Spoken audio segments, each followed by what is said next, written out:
What's up, Transit? My name is Corey, and I'm so glad we get to spend some time together, even if it's virtually on Sunday mornings. Thank you for being a part of it with us. And here's something that I know is true about you because it's true about me as well.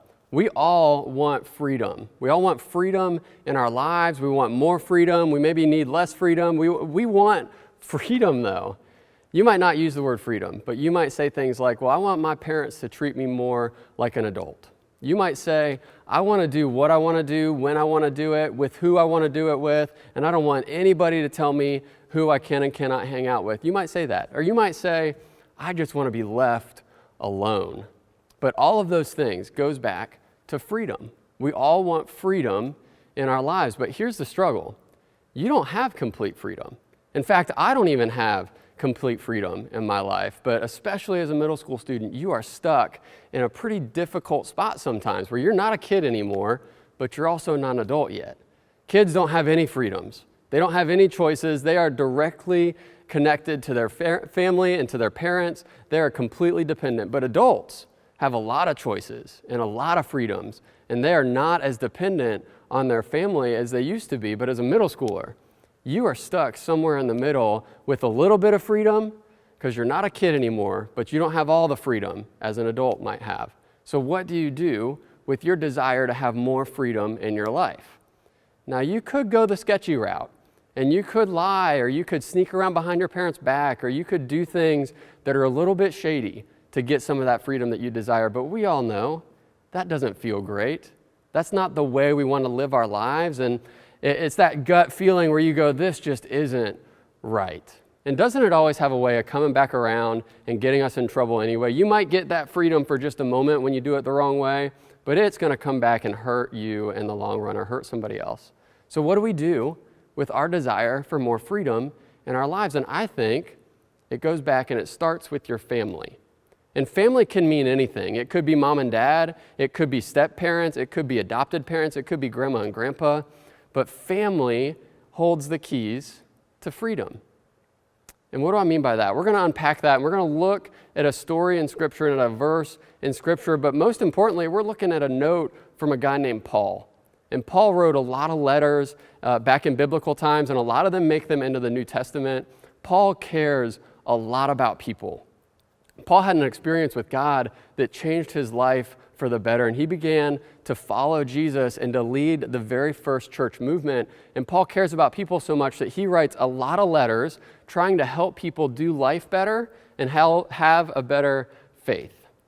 So Paul writes this letter to a church in a place called Ephesus, and we find it in the book of Ephesians chapter 6 in our Bibles. But Paul says this, hey, I want to help you do life better, so try this. Paul says in Ephesians chapter 6, honor your father and mother, that it may go well with you and that you may enjoy life. And what does honor your father and mother have to do with freedom? We'll get there. But first, what does honor mean? Honor just means respect them, care for them, love them, help them out, obey your family.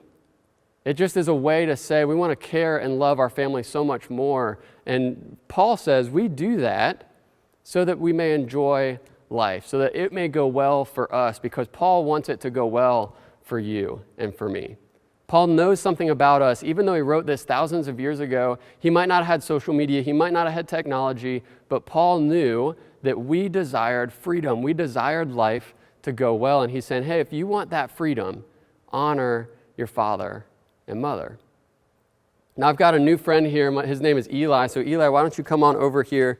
Eli's going to help me explain this. It might look a little bit something like this when we talk about honoring your father and mother so that you may get freedom. Now, Eli's got some rope tied around his waist. He's got a big spool of rope over here, and this rope is going to represent freedom in your life. So, Eli, how much freedom do you have right now? Like, if you were trying to go somewhere, can you try to, you can't get very far because there's not a whole lot of freedom that I'm holding in my hand. But if we're to take what Paul says seriously, and if we're to honor our family, if you're to give your family respect as a student, if you're to obey your family, and as you're to love your family, you're giving your family a reason to trust you. And so as trust is building up over here with your family, it starts to spool out over here as freedom. And now all of a sudden, Eli, you've got a whole lot of freedom, and you can run and you can make your own choices like you maybe haven't been able to before. And now come back a little bit closer because I want everybody to see this. Who is holding all the freedom and the potential for freedom right now? Eli's holding all of the freedom and all of the rope that represents freedom in his life. It's not like your family is holding this big spool of freedom saying, I'm just going to wait to give it to you. Your family's not holding the spool of freedom. You are holding the potential for freedom in your life. And students, let me give you the secret. Your family wants to give you more freedom. They want to give you more of that freedom rope on this side, but you're holding the spool of potential of freedom, and that's where you honor and you care for and you respect your family. Your family wants to give you that freedom, but the ball's in your court.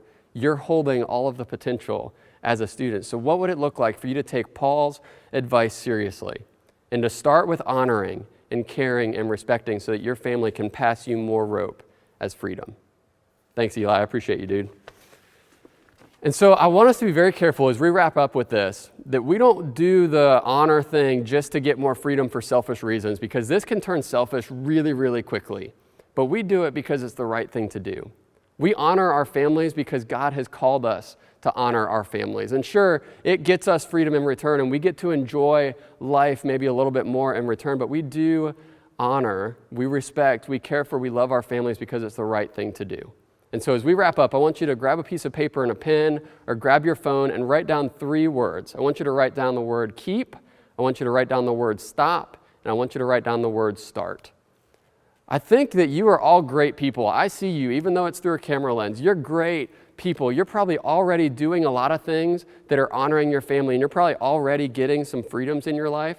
So keep doing some of those things that work. So write down next to the word keep, what are you doing that you want to keep doing that's honoring your family? And another thing I know about you, because we're human, we're not going to get this right all the time. We're going to do things that dishonor our family. So right next to the word stop, write down something you want to do to stop doing that's dishonoring to your family and that you want to make it right with your family. And then the last thing is start. What is something you want to start doing today that you haven't done before that will honor your family and that will show your family that you care about them as you are desiring more freedom in your life? Because as you honor your family, you're building trust. And as trust grows, freedom grows with it.